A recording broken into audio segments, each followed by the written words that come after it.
Il Partito Democratico è travolto dall'inchiesta Mose, la Moretti ne tenga conto. Il sindaco di Padova Massimo Bitonci va all'attacco della candidata democratica alle regionali 2015. È finito nei guai il braccio destro di Bersani, cioè Davide Zoggia, sottolinea Bitonci, e più di qualcuno mette la testa sotto la sabbia, compresa Alessandra Moretti, che invece dovrebbe fare i conti con la realtà.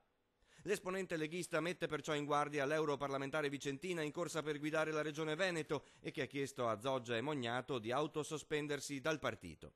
Sulla vicenda e sulla Moretti ironizza invece il terzo politico in corsa per la regione. Al 10 di giugno Alessandra Moretti ci ha regalato una triste emozione dicendo: non sono tangenti per Orsoni, sono solo finanziamenti illeciti e Orsoni non fa parte del PD.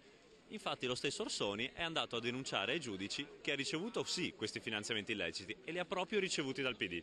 Questi nuovi indagati ce li aspettavamo, dicono i pentastellati. Il Mose è solo la punta dell'iceberg del malaffare. Il sistema dei partiti, evidenzia Berti, si dimostra ancora una volta un pozzo senza fondo. È una bestia affamata che non è mai sazia, è una bestia affamata che continua a mangiare nella nostra tasca, nelle nostre tasche. Dal centrodestra al momento nessun commento né polemiche da Forza Italia. Il coordinatore regionale Marco Marin vuole attendere gli sviluppi delle indagini.